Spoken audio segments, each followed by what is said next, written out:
we want to when we are designing some new classes or new project, then what we do, uh, we actually inherit from existing classes. What we inherit, if we have some functionality already in existing code, so no need to retype, no need to redesign everything. It's like reinventing the wheel. So why we should reinvent the wheel? To save time, okay, and to save ourselves from mistakes, we are inheriting from existing classes. And like in inheritance, in a biological term, when we are inheriting from existing classes, actually the child classes get all the functionality and the data from the parent classes. So the classes from which we are inheriting new classes, those are called parent class or derived class or super class. And the newly derived class is called child class or derived class. Is it okay? All of you can hear? Yes, sir. Okay, good, good. So let's continue. It is something like this. You see, the second point, if you see here in the previous slide, that the new classes are specialized version. What does it mean? It means that some functionality we already have designed in the parent classes. So that functionality we get in free just by inheritance. But actually we need something new. So whatever new we need, for that new demand, we write extra code. So due to the extra code, the child classes became specialized version. And it is something like this, that if let's suppose we have a class in insect, okay, so all the properties of insect, functionality of insect is already defined there, but that is too general that can apply on every insect. Okay, just the general concept, if you remember, in the videos I have explained the data abstraction process. Okay, so this is just general abstracted concept of insect. But if we want to add functionality of our specific properties of, let's suppose, honeybee or grasshopper, then we will inherit the existing functionality um, from the insect class. Existing functionality from here, we will inherit to a honeybee class. But the honeybee is unique in some properties which other insect don't have. For example, the honeybee property the grasshopper don't have. So the unique property will be here, and due to this unique property, it became a specialized version. And the same applies on grasshopper. Okay, so this relationship is called is a relationship. For example, you see, we can say that the honeybee is an insect. Okay, the honeybee is an insect. The same apply on grasshopper, that grasshopper is an insect. So in this way, when we actually inherit, then it means that the child classes are of the type of parent class. Like honeybee is of type insect. In this way, the child class will be of type base class. This word maybe will be a bit confusing for you now, but actually this typing play a very important role. Later on, we will study polymorphism and virtual functions. This typing uh, play an important role in this way, that how the compiler will deal with parent object and child object, and how the compiler are differentiating from different objects. So actually, on the basis of these classes and is a relationship, the compiler can distinguish and can decide among different objects. Okay, so this will be the general template, like base class. For example, if we have a class student, and the student have properties name, address, mobile number, and so on, and functionality, let's suppose the student can read, the student can write. Okay, all this functionality. Now if we want, so this class is already ready, error free, we have tested, we have run the code, so everything is okay. Now later on we want to add another class, another requirement we need, especially for undergraduate student. So the student concept is already there. All the functionality, all the functions, the property are already there. So why not? Because undergraduate is also a student, right? So why not we should inherit the existing functionality from student. Okay, we will inherit the existing functionality from student to undergraduate, and whatever is unique for undergraduate student, that one we will define here. So due to this unique property, this will be a specialized version of student. Okay, so in this way we can say that undergraduate is a student. So this is the is a relationship. Then object of this class and object of this class, compiler will consider as a same type. Okay, same type. Until this point, okay, no problem. Please unmute your mic, you can respond. Hello. Yes. Okay, good. Okay, sir. Any confusion to anyone? Huh? You can stop me anytime. Okay, great. So let's continue. I already explained the same thing, that undergraduate is a student, and this concept can be generalized on many other options, other things. For example, product. You define a general class for product, and and later on we design specialized products. For example, mobile is also a product, computer is also a product, and so on, many hundreds and thousands of products. But the general concept of product will be in the generalized class. And after that, we can generalize like this, that mobile is a product, and so on and so on. Okay, what does the child have? You see, the child will have all these properties. An object of derived class has, derived class is the child class. Okay, the child class. So the child class will have all members defined inside the child class. What does it mean? Its own functions and its own uh, data members, and this will be the specialized component which is not available in the parent one. So this one, the child class will have its own, and the child class will have members declared in parent class. So it will get from parent class because of inheritance. Okay, so this discussion is about class. This this is about object. Don't confuse these two things. An object of derived class can use, what can use? All public members defined in the child class. It means its own data, all its public functions. The child class object can access all its public functions. Now, what can access from parent class? A child class object can access public members defined in parent class. Why? Because when we inherit publicly, then the public members of a parent class become public members of the child class. Then the parent class functions and its own functions actually have the same level of access for child class object. Any confusion here? Hello, guys.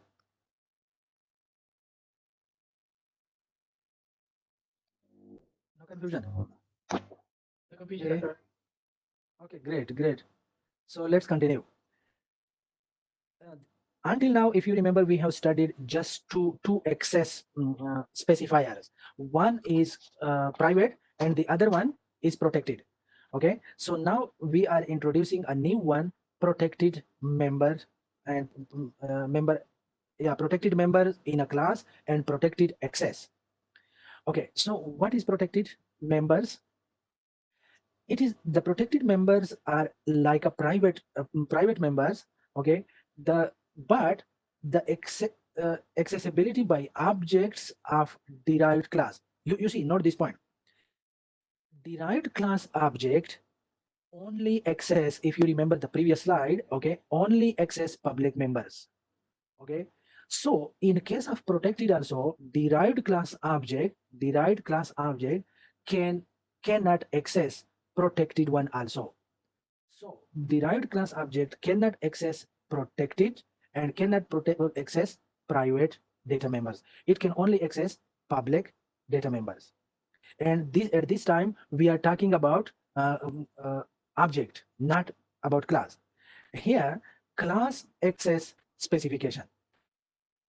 Class access specification means that how the private, protected, and the public members of base class are inherited by the derived class. So this point is talking about type of inheritance.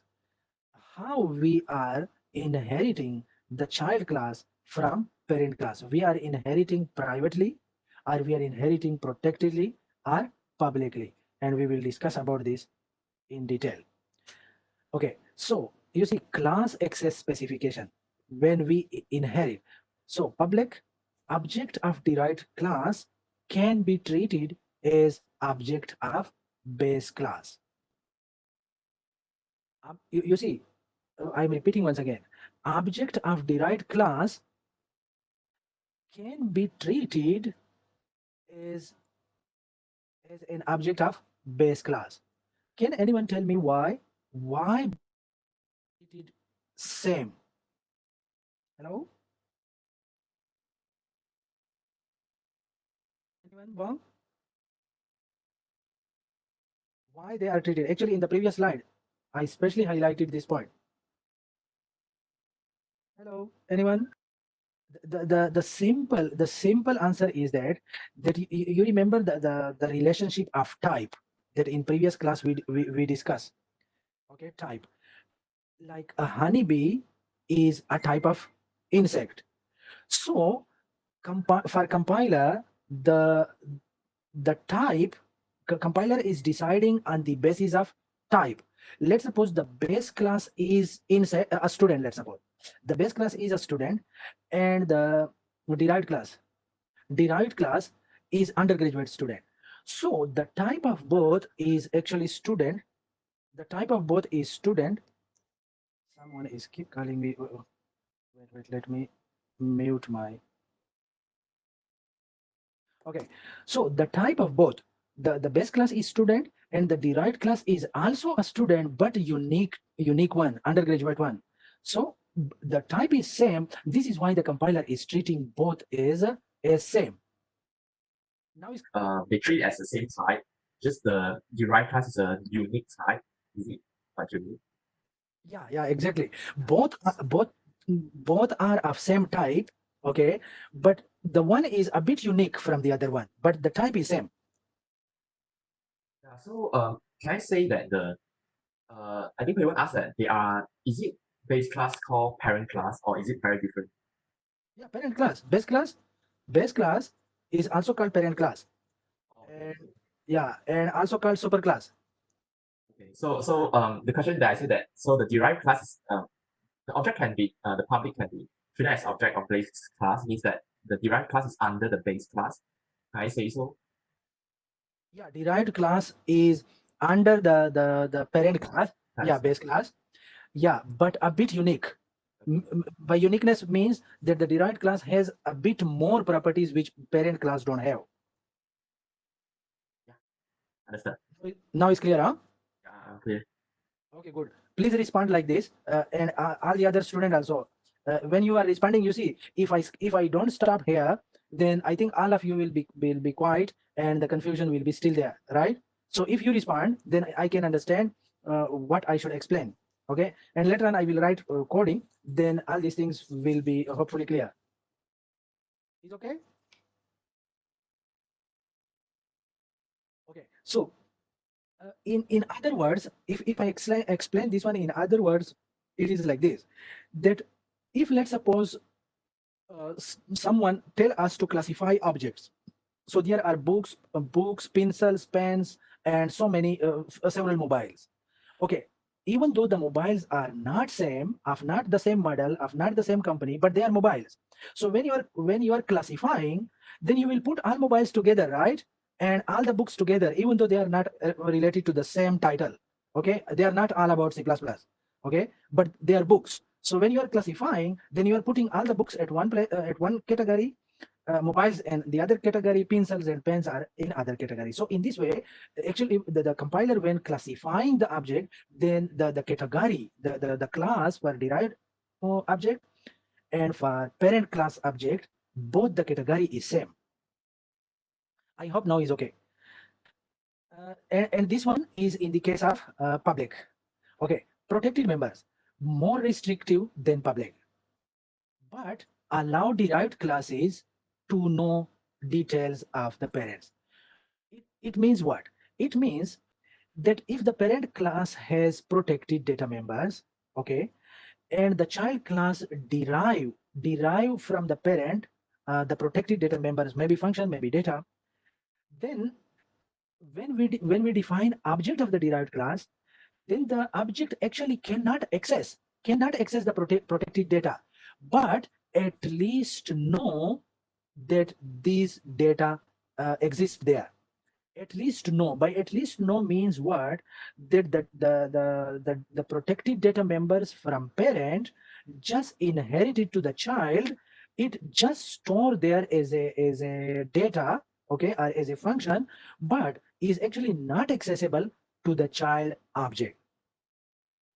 And the private one is more and more restricted. In this case, the child class is uh, object of derived class, meaning to say the child class from the is being treated as an object. It prevents object of the derived, meaning to say that the private data members are totally unaccessible or inaccessible to child classes and child class objects. So this one is totally class. Okay, in this case, access is not allowed, but as a information, it just derived to child classes. In this case, it it is a full access. The child classes can see also, and the child classes can access also. Should I explain this again? It's the same thing. Hello guys. Hello. Confusing?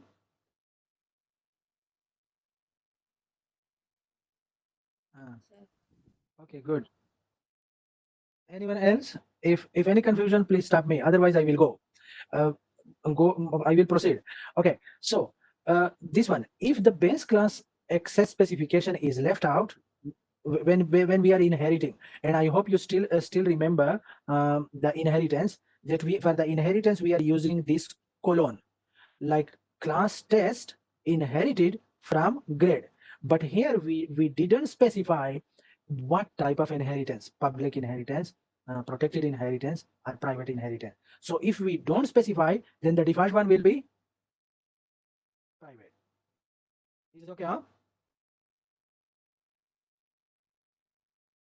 Okay. So inheritance and access, how it works. If let's suppose the base class has a private data member X, protected data member Y, and public data member Z, then if uh, the child class, how inherited base class members appear in the derived class. So in the derived class, you see, and note the point. Let me do this one. One point, don't confuse. Here, the inheritance is private inheritance. This is the base class. This is the child class. Okay, and this is, if in the base class, if you are confusing, I will write P as a parent class. So parent class, child class. So you see the private X is inaccessible here, meaning to say it's like it will not inherit it. Okay. The other two, the Y and Z, they will become private data members in the base class. I'm repeating once again. You should not be confused. The private data members in a parent class, totally inaccessible, right? The rest of the data, if it is protected or if it is public, if you inherit privately, they will become all private data members in a child class. And you should know that private data is inaccessible by object of this class, even though by its own object also private data is inaccessible outside the class. This is why mostly we are calling functions. We never access data, right? Hello guys. Okay. Okay, good. The same data, but we are inheriting protectedly. So the private data again totally inaccessible, but the protected one become protected and the public one also became protected. Why both became protected? Because the inheritance is protected one. Okay, because the inheritance is protected. Now, private data is totally inaccessible. The protected data is also inaccessible by the object of derived class outside the class. Whenever I am using the word outside the class, please remember that it means that in int main, okay, int main. Okay, so in int main, uh, the object of child class cannot access protected data and cannot access private data, only access public data, and that is the case here. So when we inherit publicly, then again you see the private data is again inaccessible, and the protected data come as it is, means protected become protected, the public become public. Why? Because of public inheritance. So this one is the case that mostly we are using. But this one here, the protected data, uh, again cannot be accessed. This one cannot be accessed by the object of derived class. Only public data members can be accessed.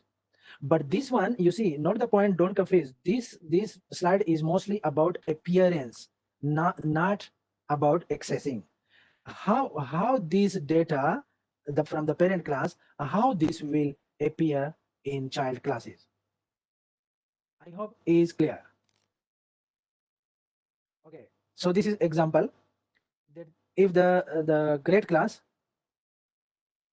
it has two data members,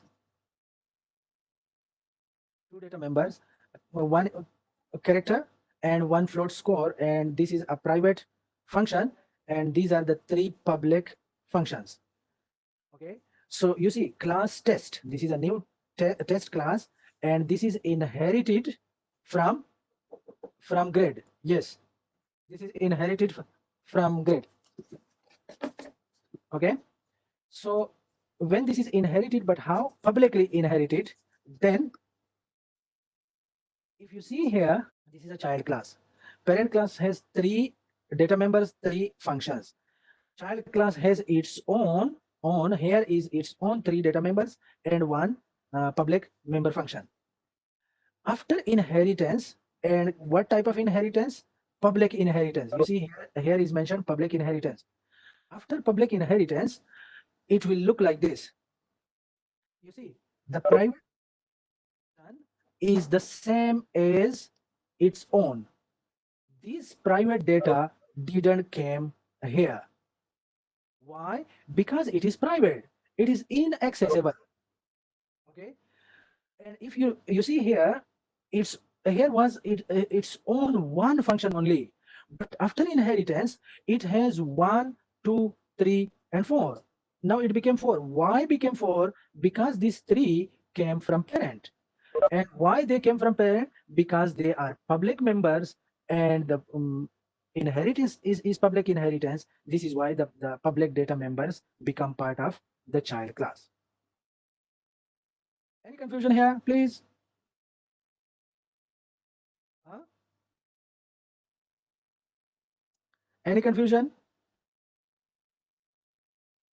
Hello, guys. Sir. It's clear? Yes. Okay. If it is clear, let's proceed. This slide is about protected inheritance. The same parent class, okay, the same child class, but the inheritance is protected. Okay. Then after inheritance, you see in the private data members here, it has the same three objects. You see, this is its own, and the same three here. There is no increase. Why? Because this private data cannot go there. This is inaccessible. But in the public area, okay, it has its own public class. But another extra section come in. That section are the three functions which are present here in the parent class. Why this extra section is created? Because the inheritance is protected. So due to protected inheritance, when we derive one class from parent class protectedly, then all public data members, all public data members, not this keyword, all public data members become protected data members of the child. Next case, the same situation, okay? But if you see here, this is the parent class, this is the child class. The inheritance is private inheritance. So if you see, the private section become too big. You see here was only 3, its own. But after private inheritance, the private section become 1, 2, 3. These are its own. Again, 1, 2, 3. These 3 are extra. These 3 are extra. What? These are these 3 extra component from parent, but they became private data members. Why? Because of the private inheritance. So mostly private inheritance and protected inheritance is like useless. Okay, where I think very rare usage will be there like that. Okay, so only its own public function is here. I hope it is clear now. If any confusion, some students are lefting. Okay, if any confusion, then please ask. Oh, why get later became float get later? Get, let me see. Wide get. Let me see your question again. Why character get later?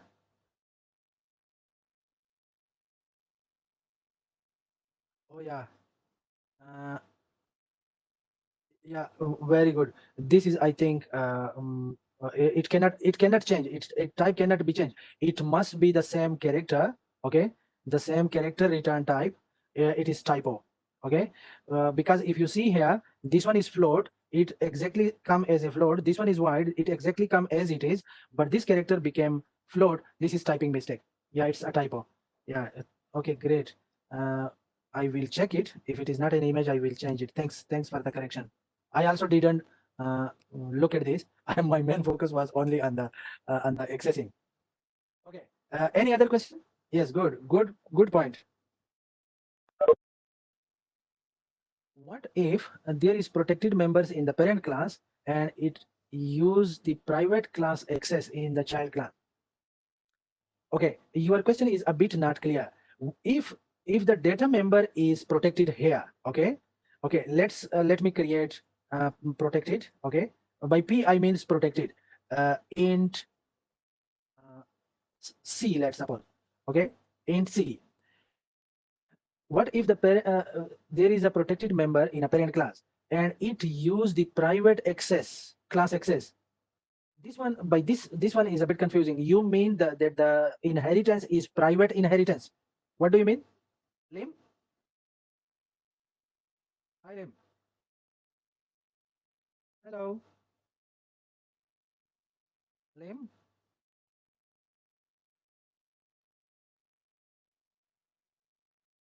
Hi, Lim. Hello, guys. Are you there? I mean like this. Test. Okay. Test colon private grade. Then what's the result come out? Okay. So you mean that yes. Okay. You mean that if there is a let me close this. Okay. If there is a protected data member in a parent class and the inheritance is private inheritance, okay. So note the point that anything here, the private section is totally inaccessible. Don't think about this anymore. Only think about public members and protected members. So public members all become here private members. So if here is a protected member, this protected member will also become a private member of the child class, but you see the child class don't have protected section. Another section will be created here, and this variable will be there. So simply, if the parent class has protected data members and the inheritance is private, okay, inheritance is private, then everything will become private. Sorry, here no section will be created as a protected, because the everything from the parent will become private. Everything from the parent will become private, so it will be added to this private section. Okay, exactly like the public became private, the protected will also become private, and the private will totally don't include in the child. Now is okay. Okay, good. It's a bit confusing, but if you little bit practice, then became clear. Any other question? Proceed. Okay, so if this is a base class, it has an int variable x, public base class. Okay, look at the title. Inheritance doesn't work in a reverse. Means, what does it mean? It means that child class can access parent public data members, but it doesn't work in a reverse in this direction. No, this direction is not allowed. Parent class object cannot access child class data, even though if it is public. Okay, and the example show like this, that in a base class, this is a base class constructor, and this constructor is calling this function, and if you see, this function is defined here in the child class. So it means the base class is trying to access the child class function, which is not allowed. Therefore, it will give the error. So the access direction is from child to parent, not from parent to child. Is it okay? Access specification. This is the same thing. I know we have discussed quite in detail. Okay. Then constructor and destructors in the base and derived classes. You already know what is constructor, what is destructor, right? Hello guys. You are not sleepy, huh? I hope you are not sleepy. Okay, you know a bit. Oh my God, you don't know. The no is about sleepiness, or the no is about constructor and destructor.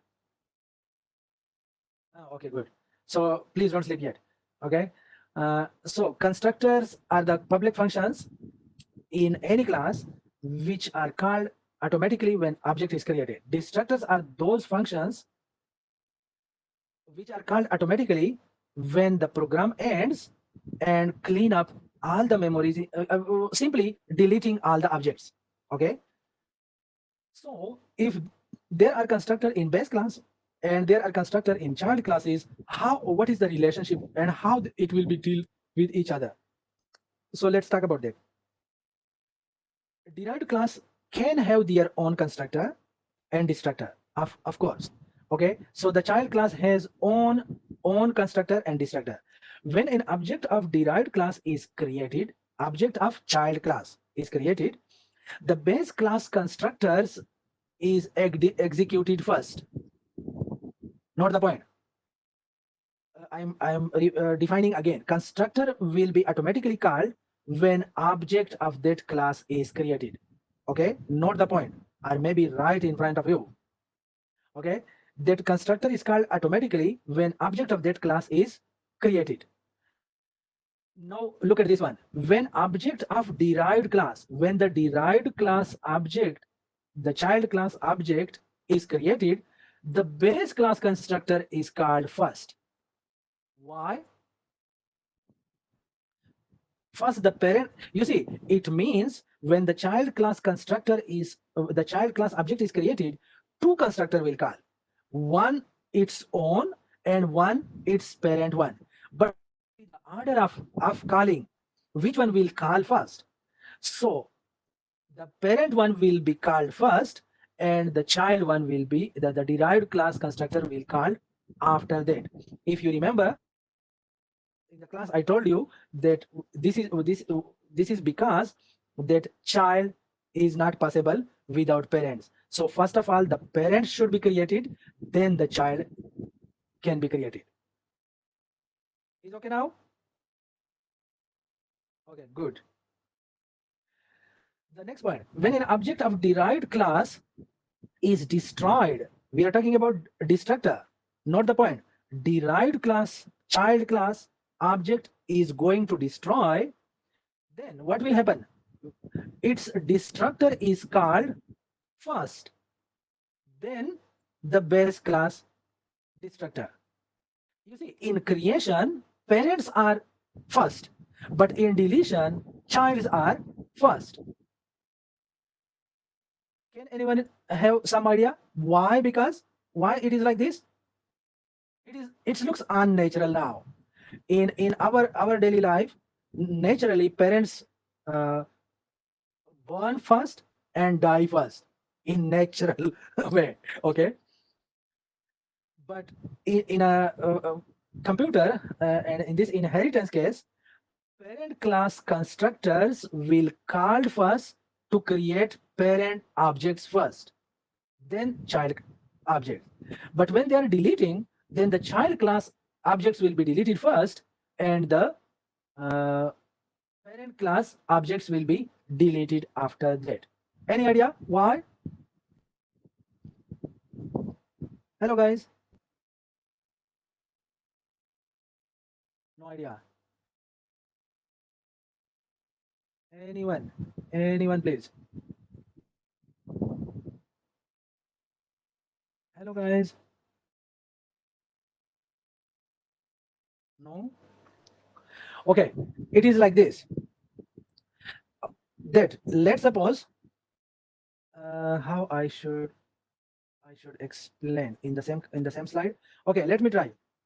Okay, in the during the example also, if I forgot, then remind me. In the coding also, I will explain one time again. So why the child class object should delete it first? Because we know that some data comes from parents, right, and become part of the child. Okay, so if the parent die, what about the data which is already here in the parent, in the child? So the parent die first, doesn't exist anymore, and the data will be there. So if this die, what about the data? It will create problems for the child class object, because if the parent doesn't exist anymore and the data is still here, then it will be like become a problematic for the child, because the parents die already. Okay, therefore to save from such a situation, the child should die first, that all the remaining component of the parent die already, then the parents will die. So in this way, the cleanup process from memory, the deletion, will be very how to say very comprehensive.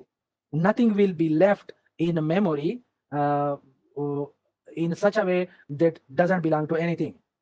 For example, if some data left in a memory which is derived from parent and the parent already died, now the data belongs to who? The actual class, the actual object already died. Die means here in this case that deleted from the memory already. Then the data belongs to who? Okay, so therefore the class object should die first. Now, is somehow clear?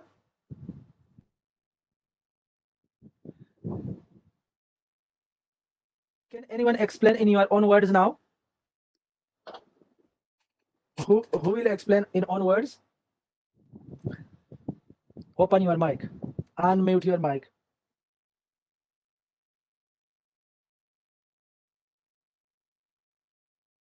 Any volunteer? Any volunteer? Hello, guys. So I can. Okay, you try. Please open your camera also. I want to see you. Okay. So actually, I got a question. But it's okay, I will ask later. Hello. Little bit correct your camera. I can't see you properly. Yeah, like this. Yeah. Okay. So for the reason why constructor is called first and instructor is the reverse way. If I think so, yeah, in a reverse way, is because that if the importance for constructor needed before the child is that you need to have in my own ways I would say that the main data Mhm. be there first, and then you have a more unique type of data after that. That's for the child. So in another way, if you want to destroy it, you can't straight destroy from the parents. If you destroy the parent, means that the data left for the child will have nothing to refer to. Exactly. Yes. True. So it will True. cause an error. So Yeah. like when running, there nothing to refer, so it will just get error. Okay. So Exactly. you Yes. need to get destroy first from the child, then the parents. Yeah, that's all. That's great. That's great. Okay. Good. Now I am happy that you understand. I hope the other will also understand. Maybe if they cannot explain in their own words, but still understand. Any problem to anyone? Hello, guys. Any problem to anyone? It's clear, huh? So can I ask a question? Yeah. Most welcome. Yes. So about just now, so about inheritance, is it possible to use the same variable? Um, I mean, for example, a private, a public parents data with, for example, void parents, for example, void parents for public. So if after the inheritance of private, so the public will become private data, right? So after that, after that, can I maybe add a void parents? Is it overlappable? I mean, the variable, can it be overlapped? Okay. If I get your question correctly, let me repeat the question first. If the parent has, let's suppose, int x, right, and the child also has int x with the same name, right? Yeah. So Yeah, that's my question. after inheritance, then you are thinking that there will be 2x in the child, right? No. Why? Because if you go to the previous slides, the private data totally didn't come to child. Oh, okay. Yeah, private data didn't come to child.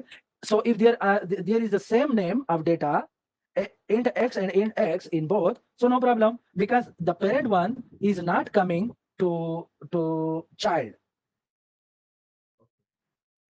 Yeah, this is a very good question. There is a big section today we will discuss about this. Let's think about public, because public is coming to child, right? Hello. Public data, public functions can come to child to child classes, right? Yeah. So I if thought it would parent be private. If you inherit by private no inheritance. if, No. no Oh, okay. yeah, think about public inheritance. Okay. Yeah. Yeah. Yes. So if a parent has public function, let me go to that slide quickly. Uh, you see, this one is what inheritance? Public inheritance. Look at this. You see here, these three functions are public, right? Can you see now? Yeah, these functions are public, right? The inheritance is public, right?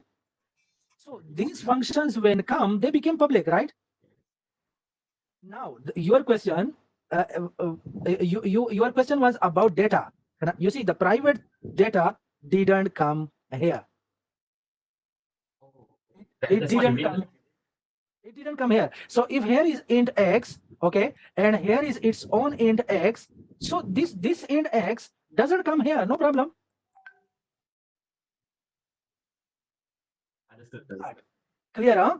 Yeah. So Okay. it means Uh, the X for the after inheritance. So maybe there's an X over there. The X.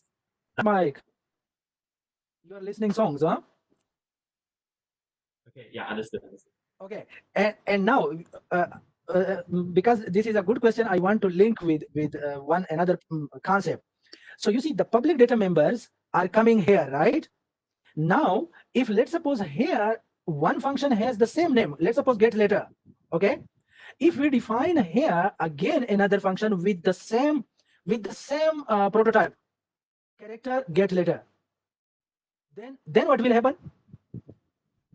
It is no, they will be totally separate functions, okay? The parent version will be also there, the child version will be also there, okay? But how to call it, later on we will discuss about this in detail.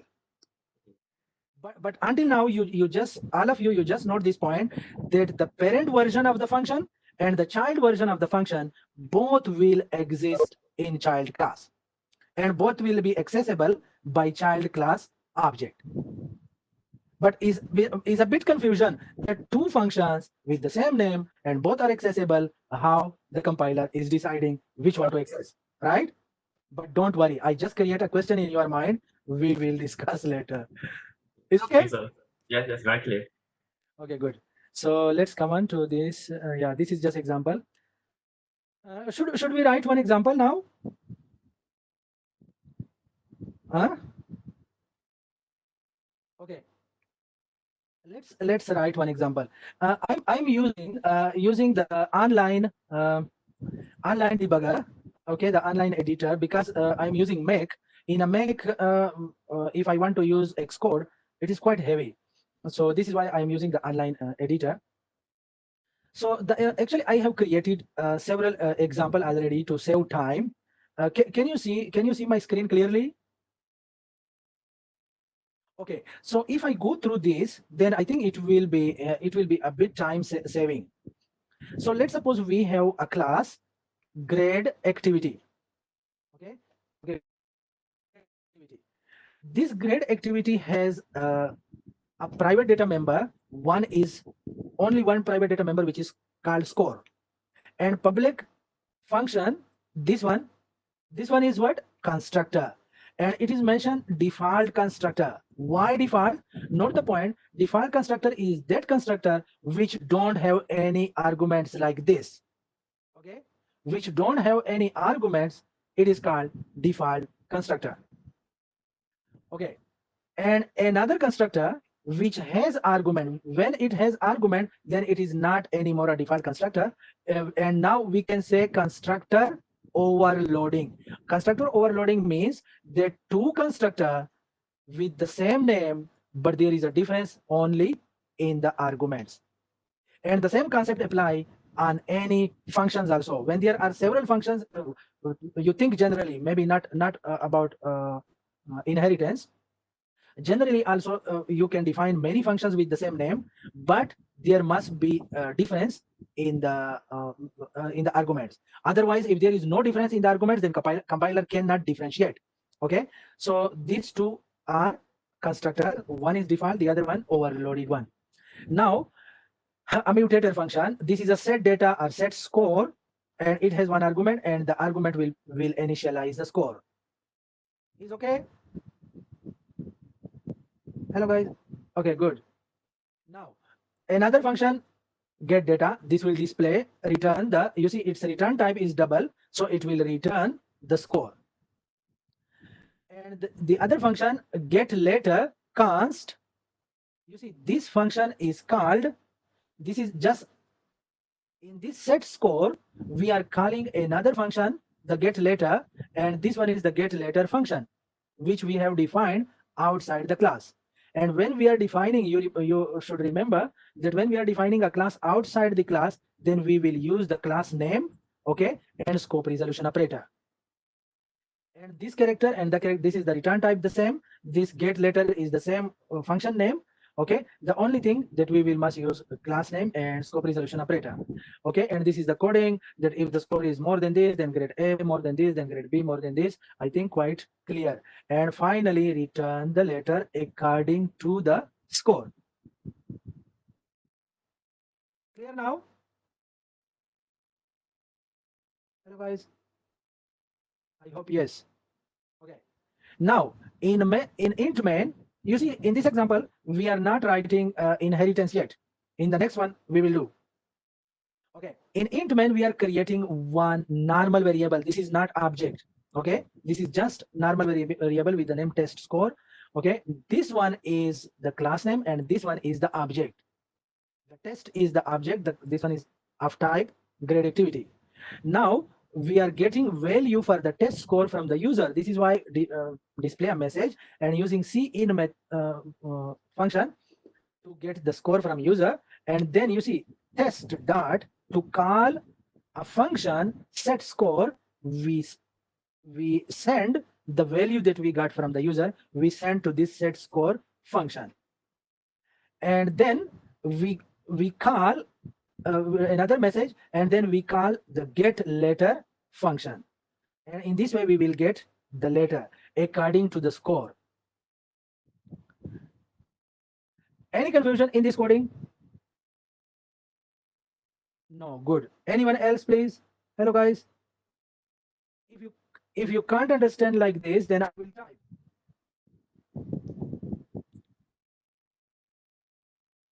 Okay, good. No problem, huh? Okay, so let's run this one. All the languages available. So I'm selecting the advanced C++ 17. Yeah, now it is okay. You see, enter your numeric test score. So if let's suppose I enter 87, then the test score is B. Is correct? Stop running. Run once again. This time I am entering 95. Then is letter A. So this is simple one class which is calculating the grade. Okay, which calculates the grade and then display the letter according to the score. If I run and give a less score, the score, if it is less than 59, then it will be D, and if less than this, then it will be F. So let me enter 20. So you see it is F now. Fail. Until this point, okay, clear? Okay, good. Now I am copying another class. This one is okay, base class constructor. Yeah, this example is just about the constructors. Let me show you this one. Control Alt, I am replacing this one. This debugger has a problem. If you open many tabs, it only run the first one. So this is why I open another tab. Okay. So in this case, we have a base class. This example is just to clarify the inheritance concept. Base class and public base class constructor. So in the constructor, we just display a message. This example will explain that which constructor will call first and which destructor will call first and which one will delete it first. This one is destructor, the same name as that of a class. The only difference between constructor and destructor is the symbol. And another difference between constructor and destructor is that constructor may have arguments. Okay, in constructor you can type argument and constructor can be overloaded, but destructor don't have any argument and destructor cannot be overloaded. One destructor is enough for deleting all the objects. Okay, now here another class inheritance publicly from the base class, and then derived class constructor and derived class destructor, and here is the int main. So it will just, we will now define a derived class constructor using derived class and its object. So when the object is created at line number 41, what will happen first? Any idea? When the object is created at line number 41, what will happen first? Hello guys. What will happen? Count constructor statement. See out constructor statement. Yeah, you can simply say, yes, you are right. You should simply say like constructor will be called. Okay, but which constructor? Parent constructor or child constructor? No, parent constructor. Yes, correct. Lim, you are correct. Yeah, and Omega derived sorry. Yeah, Omera, you are not right. Derived constructor will be not called first. First, parent constructor will be called because child is not possible without parent. So first, parent constructor will be called to create parent first. Then child constructor will be called to create child. Okay, and when there is a deletion, when the program completes, then destructor will call automatically. And which destructor will call first? Child destructor will call first. Yes, good. The deletion is a reverse process and the creation of the creation. Okay, so let's run and see the result. You see, this is just the message. This is the base class constructor. You see, base class constructor called first to create parent first, then derived class constructor, and now the program is going to end. Then you see derived class constructor called first, sorry, destructor, derived class destructor called first, then child class destructor called. So this is to prove the concept that how the constructor and destructor will run and will be called. Is clear? I hope clear. Confused just okay. Omera, why you are confused? Okay, I'm repeating. Let's suppose you see we studied earlier also like this, that when constructor called, constructor will be from parents to child. First parent, then child. And when destructor called, it will be in the reverse order. First child, derived, and then parent. And if you look at the messages, okay, if you computer, if you are on computer, I can share this code with you easily. Okay, just click this link. Okay, just click this link. If you are on computer, you can quickly run this. The same code you can run.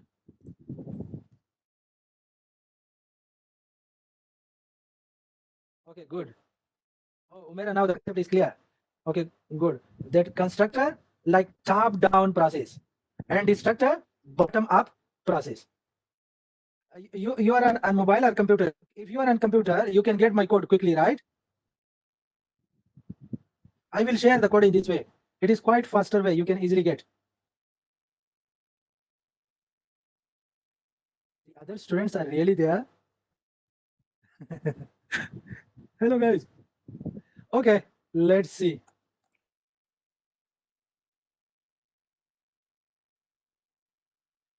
Okay, let's go to another concept.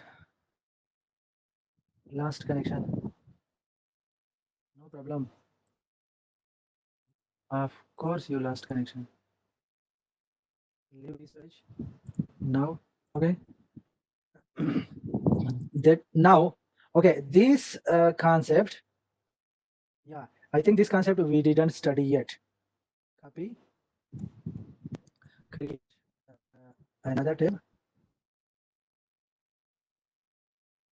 select a language.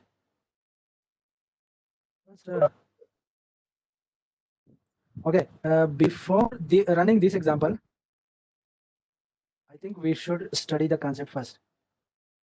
Okay, what is the concept? If slides here, this one, passing arguments to base class constructor. Now, what does it mean? It means that when the child class constructor calls, okay, then it pass argument to parent class. Okay, we know that there may be several constructor which can get arguments. So how to pass the arguments from parent class, from derived class to parent class? The way of calling constructor is like this. That let's suppose if we have a class square, and this square is inherited from another class rectangle. You see, the rectangle is a parent class. The square is a child class. This one is just the class name and the scope resolution operator. You don't think about this now. I am just trying to explain you that if a child class constructor want to call parent class, what's the syntax? How to write? The way of writing is like this, that child constructor and a list of arguments. To call parent constructor, this colon will be used. Note the point, this colon is not for inheritance now. This colon is to call parent class function or to call parent class constructor. And which one you want to call? If you want to call constructor, then mention the name here. So the class name is rectangle, the constructor name is also rectangle. So it means we are calling constructor and we are passing arguments to parent class constructor. If the parent class constructor have 2 arguments, you will have to pass 2 values. If it has 3 arguments, you will have to pass 3 values. But note the point, these 2 or 3 values should be accessible. Meaning to say, in this scope, the side is accessible here. It is already here, but we just duplicate here. Okay, and because rectangle has width and height, so 2 values is needed. Is somehow okay?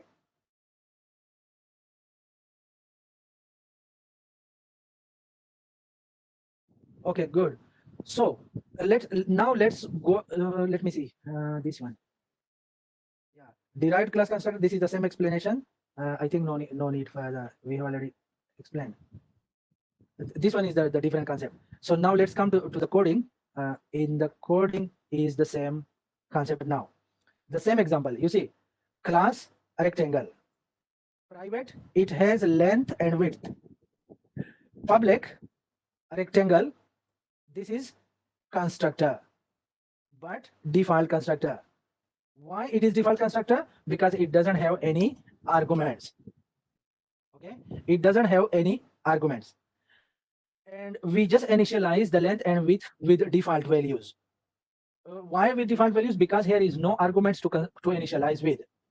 This one, rectangle, this is the overloaded constructor. It has 2 arguments. Okay, one for width, one for length. And note the point, when we are calling this, we will must provide 2 values, one for width, one for length. Now this is the common function, set width and get, yeah, set width and get length, and double get area. Area is length times width. Until this point, okay? Any confusion? Okay, bang. Okay, good. Anyone else? Okay, good. No problem. Okay, if until this point clear, then let's go ahead. Now, another class cube inherited publicly from rectangle. Now, the cube itself has protected data members. One is height and one is volume. Can anyone tell me that the cube has width also and the cube has length also? Why we are not defining here this?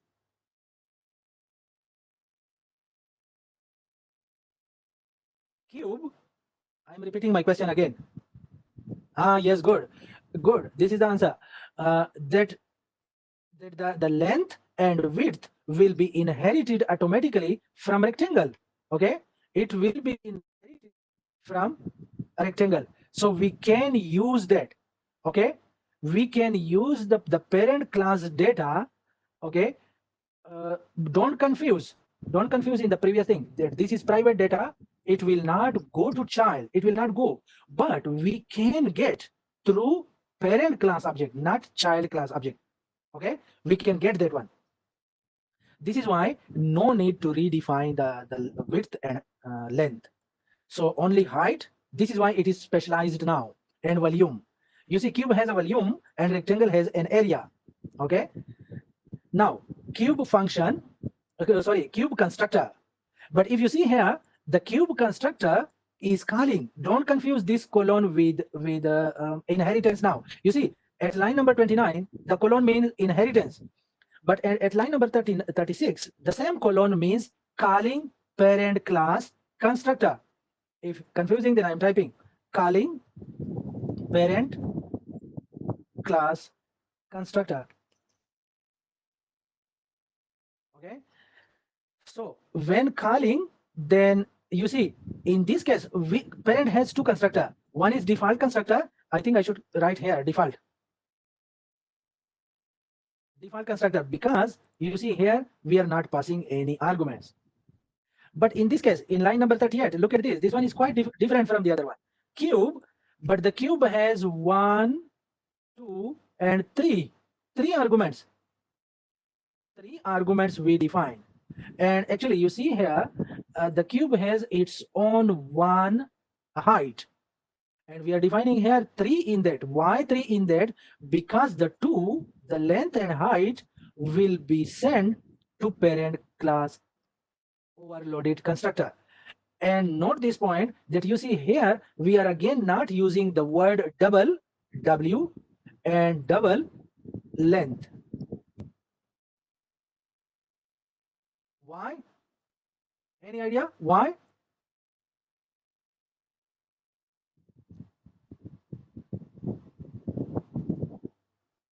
Already declared earlier. Yes, these are declared already here. So from main program here, the data will go to the cube. So when these 3 values from main program comes to the cube, then it is now already values.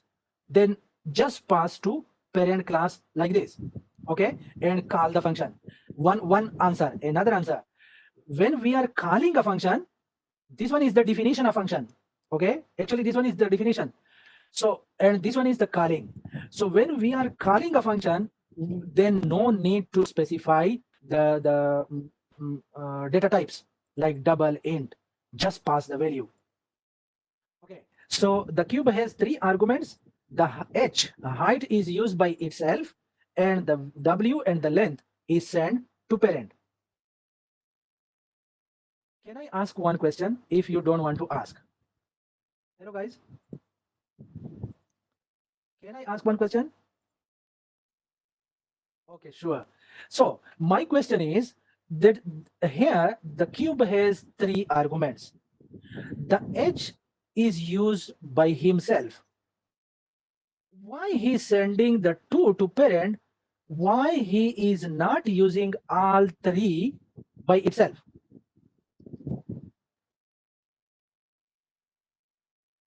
Did you understand my question?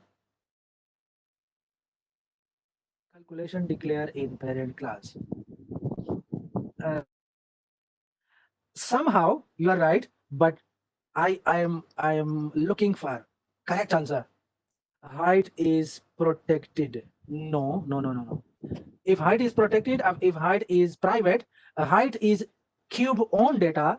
Cube can access its own private data also and protected data also from class. This is within class. You see, here we are in class. Not the point. We are not outside the class. When we go to main, then we will be outside the class. Inside the class, the cube can access every data if it is private, if it is protected. Okay, you say area calculation in parent class is calculated, then call the child. This is not the correct answer. Okay, I think it's a bit complicated. Let me answer by myself. Why the 3 argument is not used by the cube itself? Because the length and width are defined in parent class as private. And even though we are using inheritance here, but the child class cannot access private data of the parent class, so cannot use by itself to directly assign to the private data members. No. So the technique is that cube cannot access the length and width. So we will use a trick. We will call the parent class function, and we will use through parent, okay, not by itself, because it is not accessible to cube because of the private access specifier.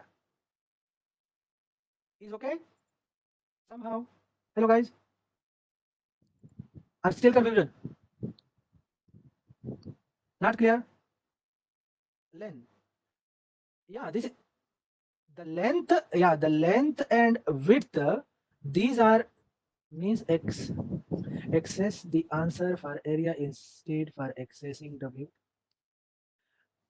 You don't think about area yet, but okay, when we pass the length and width, then the length and width will be available in parent class. Then the parent class can actually access the length and width, and can easily calculate the area from that. That is for that purpose. But this length, you see, this length and width, or maybe this length and width, if the cube class try here like this, let's suppose width equal to width, no, yeah, width equal to W. If the cube class try like this, then it is not accessible. Let me try. You see, let's compile. You see, error. Double rectangle private within this context. Width is private. So meaning to say, you see the child class cannot access parent private data. This is why cannot be used by the cube. So if cannot be used, another alternative way, then how to send the values? To pass through calling the parent class constructor and pass by that. I hope it is clear. And volume is equal to get area. Now you see the get area is where? The get area is in parent class, but child class is now accessing. Why? Why? Hello guys. Why? Hello. Are you there? Anyone? Very simple. Yeah, because it is public. Very good. The get area in parent class is public, so child class can access public data members of parent class. Okay, and get height and get volume. Okay, the volume is already calculated here, just return. Okay, now come to main. Now main means that we came out from class. When we come out from class, when we are in int main, then we will not talk about class anymore. We will talk about objects. Okay, these are the three normal variables. Okay, and the cout cin just to get the values from user. Okay, and here cube class name my cube. This is the object, and we are calling constructor because when the object is created, okay, and you see, let me clarify for you. If it is like this, line number 38, in this case, constructor will be called or not? Hello guys, 68, line number 68, constructor will be called or not?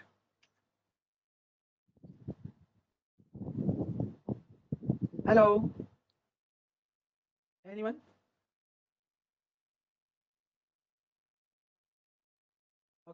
Okay, some says no, some says yes. Okay, the no is wrong, it will be called, but all those who are says yes, which constructor will be called? There are two constructor, child constructor will be called or parent constructor will be called. One question. Another question, child also have two constructor, parent also have two constructor. So actually there are four constructor. Okay, which constructor will be called? Parent. Yeah, parent will be called, but parent has two constructor. Which one? First parent constructor will be called, then child constructor will be called. But there are four, only two will be called. Default one, yes, correct, good. Default constructor will be called. Why? Because we are not passing any value here. Okay, and if I delete the semicolon, okay, and bring this line up, okay, now in a bracket, if this is confusing for you, I'm typing like this. You will type a bracket, and inside the bracket you will pass the arguments, then it is called calling overloaded constructor. So now the overloaded constructor will be called, and we are passing the three values, the width and the length. These values are actually for the parent constructor.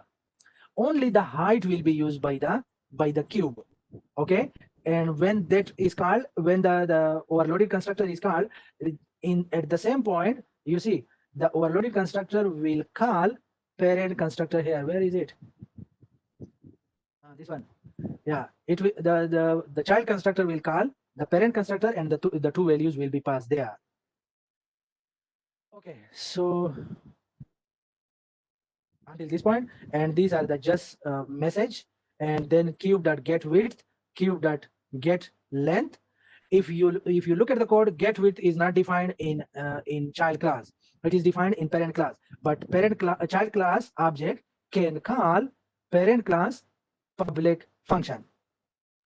Same goes for this. Same goes for this. This one, height is its own public class, and child.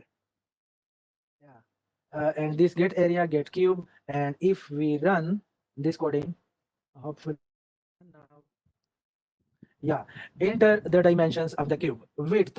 Let's suppose width is 5, length is 10, and height is also 5.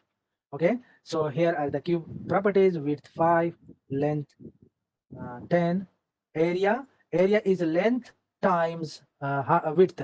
So 10 times 5 is 50, and volume is length time width time height.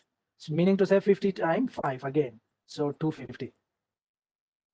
Hello guys, here is the most important point is how to call parent class functions, or how to call parent class constructor, and how to pass arguments to parent class functions and parent class constructor. Any confusion here until now? Hello guys, any confusion?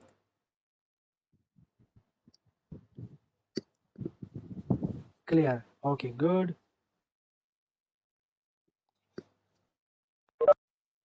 Any confusion? Any confusion? No, clear. Okay, if it is clear, then let's go ahead. Let's go ahead. Then come on to slides. Should we continue? Or you want some break? Hello guys, should we continue? Or you want a break? Wow, this online class is better than face-to-face classes. There is no break, huh? Okay, good. Then let me continue.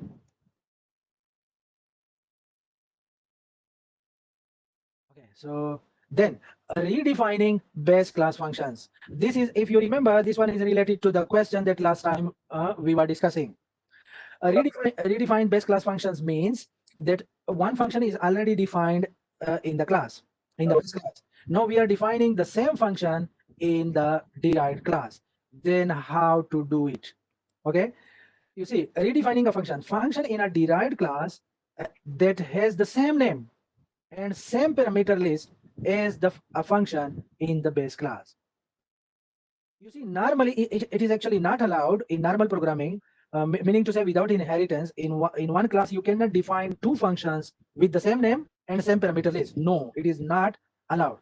But in inheritance, it is allowed that parent has the same function and same argument list, and the child also have the same function with the same number of argument. So both will be there. It is allowed, and typically used to replace a function in base class with different action in the derived class. Okay, so how it will be called? There are two functions with the same name. The derived class, when called that function, derived class one will be called, or parent class one will be called. Which one will be called? This is the main point. Okay, not the point. There is one concept, function overloading. Okay, function overloading. Function overloading means that the same name of the function but different parameter list. Parameter list must be different. So function overloading and redefining a function are two different concepts. Okay, object of the base class use base class version of a function. So if we create a base class object and call that function which have same name, same parameter list, like a copy, okay, then the base class object will call base class one. Object of derived class will call derived class version. So it means compiler will differentiate, compiler will decide on the basis of object which object is going to call. If derived class object, it will call its own function, even though the same type of function was brought from the parent also, but no, compiler will call its own version. And if the object is of parent class object, then it will call its own version. This is a bit further explanation. Whatever I explain, this is here. So I just put copy from the book and put for you here. Hopefully later on you just read will be quite more clear. Okay, so this is a class I have already written. Let's go to the coding. Let me show you. To the constructor. One constructor will call another constructor like this. If you want to call normal function from child to parent, then we will call normally like this. Okay, now let's run again. Okay, enter the width is 5, length is 10, and height is also 5. Okay, here is the code. So what happened? Here are the cube parameters. Segmentation fault. Oh, there is one problem. I think I got what's the problem. The problem is get length. It call the parent class. Some loop is created. Child is calling parent, parent is calling child. Okay, then another style. Our point is don't be you don't miss. Okay, our point is that we have same function with the same. Oh my gosh! So no need of calling this. Okay, this is just a message here.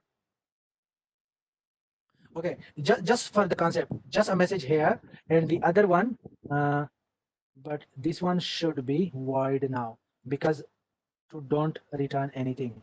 Otherwise, we need to simply return something. Or if you are confused in this thing that it is not the same function, then here you just type return 0.0. Okay. Now we are not calling the parent function. We are just okay. Let's start from beginning. I hope you will be not confused. There are function get length in parent and get length in child. Same name, same argument list, same return type. Okay, but here when the child class object is calling, then the child class function will be called. 5, 10, 15. Yeah, you see, length. This is the derived class, child class version of function, and it returns 0 because we return just 0. Okay, now if I call by parent class, you see here where he has created, I will also create here. Here I am creating parent class object. Parent class is rectangle, and I will type this one like my rectangle.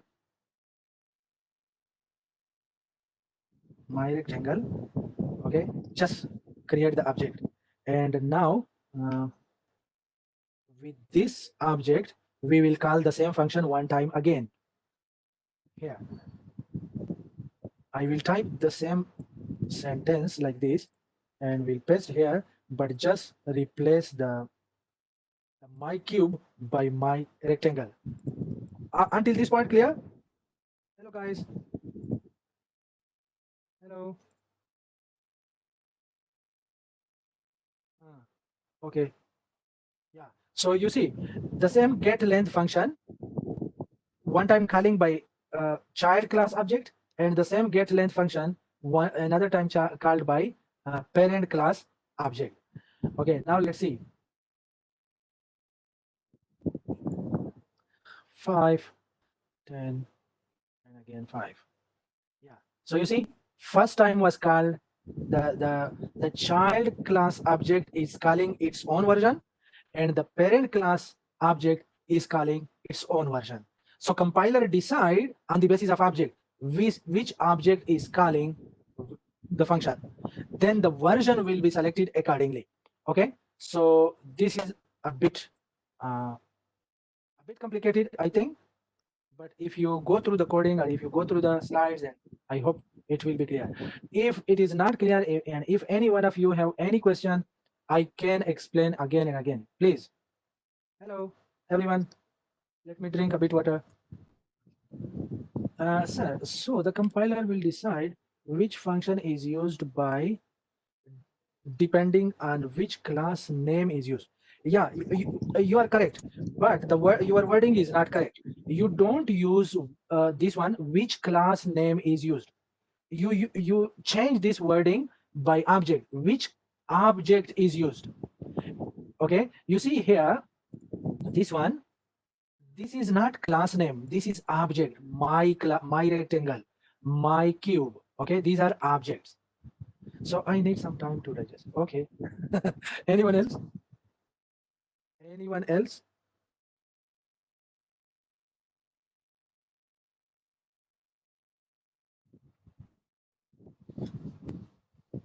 Okay, good.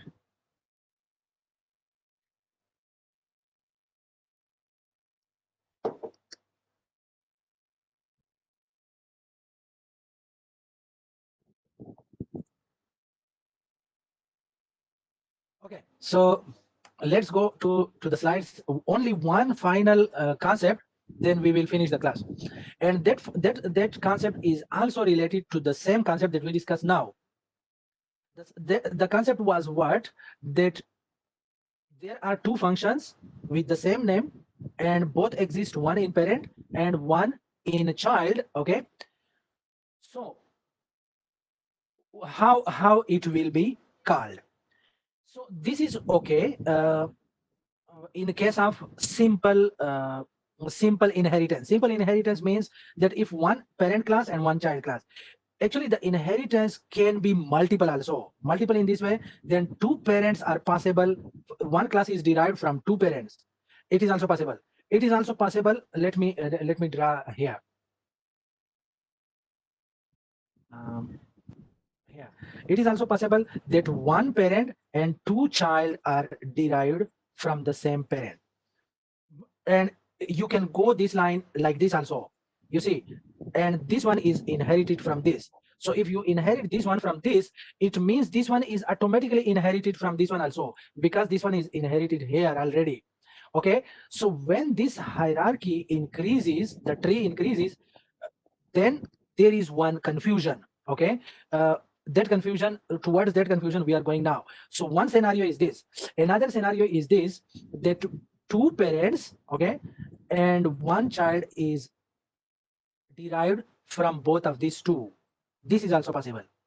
Okay, so here the confusion is that let's suppose here is one object or one variable x. Okay, and here is also one variable x. So when both are inherited, two x's will come here. So then the compiler will pick up which one. Here is a bit confusion. Okay, uh, actually in this case compiler cannot decide. Sorry. So how to resolve this problem?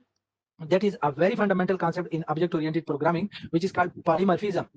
That one we will discuss in next class, but I just want to highlight the problem.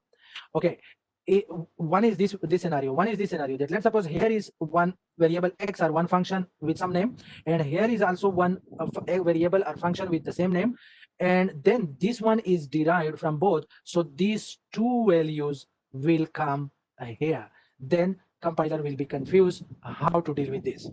Okay, so this is the problem with redefining. Okay, or when you redefine variable two times in two classes, or when you define functions two times, meaning to say in parent also and in child also. So the problem is what? The problem is like this, that if a base class define a function name x, okay, and y. Let's repeat again. Base class has two functions, one this, one this. But in the coding of function x, the x is calling the y. Okay, the x is calling y. Now, derived class inherit from base class and redefine the y class, the y function. So when redefine, the derived class will have two y, one its own y function and one from parent. Okay, one from parent. So now the derived class has two functions with the same name y. Now the problem is what? Object D of derived class is created and the function x is called with that. Okay, then x is calling y. You see, you remember x is calling y, but now there are two y's. Now the x will call which y function, and this time the both y are inside child class. Previously the scenario was clear that one function was in parent, one was in child, so compiler can easily decide on the basis of object. But now both functions exist in parent, okay, in child, and parent class function, which is x, okay, this is calling two functions with the same name. Okay, so which one will be called? I think here is a bit more clear. Let's see. Base class function x, function y. Okay, but the function x is calling the function y like this. Now in a derived class has another its own y. It has its own y also, and if it is derived from the base class, it will have one another copy also actually. So object D, you see derived class object D, and D is calling the function x. Now from here the compiler will go and will call the function x like this is as oh no, sorry, can I, yeah, it is like this, it is like this. Okay, let me explain once again. Sorry, these two functions in parent class, and the x class is calling y function. Derived class is inherited from the base class, and these two are public members, so these two will come here also. So here will be also void. I wish I should have touch screen computer, then I can type quickly. Okay, so another void y. So these two will be inherited from parent, and it has one its own. Now this, you see here the x is calling y. No, this x is calling y, but here which y? This y or this y? Okay, so when the object D is created, the object is calling the function x.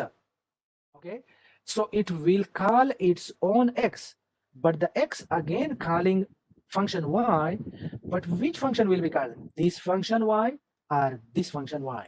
This is the problem with defining two functions with the same name in parent class and child class, and this function cannot be solved by what? By objects of parent class and objects of derived class. This need a different technique, which is called dynamic binding and static binding. So here you see this function x call the function y in the base class, not the function y in the derived class. So you see it will call the base class y. It cannot, it will never call this y, and this is the problem. Why?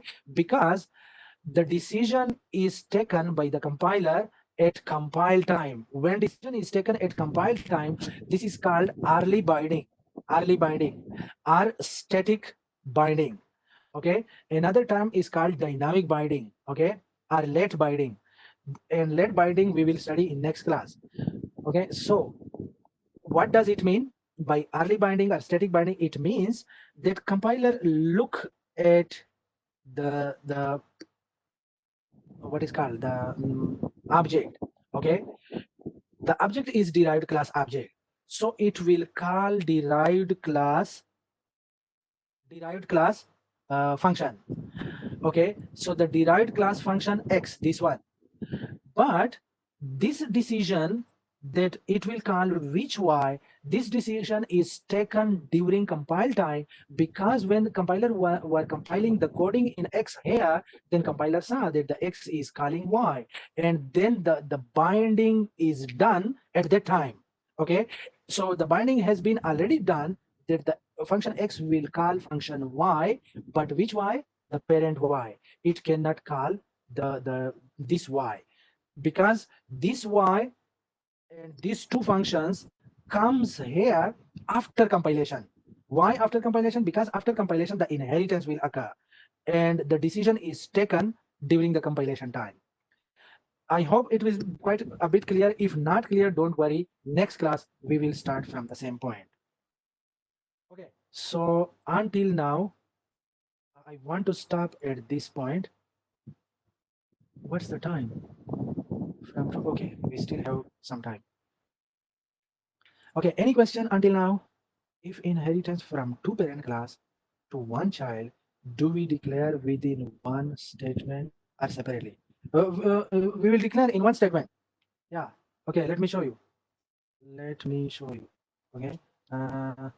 Here in this coding, let me show you. If where is the inheritance? You see, if you want to declare, for example, cube class from rectangle, okay, publicly from rectangle, and you want to inherit from another one also, just put comma and let's suppose circle. Okay, circle. Sorry, no brackets. Okay, if you want from another, put comma, another. The public keyword and the colon keyword, this is used for this is used one time. Okay, and the number of parent classes that you want to inherit from, just separate by comma. If I run compile this one, it will not work because we don't have any circle class at this moment. Okay, so this is the way how to inherit from multiple classes. Is it okay? Okay, good question. This was a really good question. I know I forgot this point to tell you.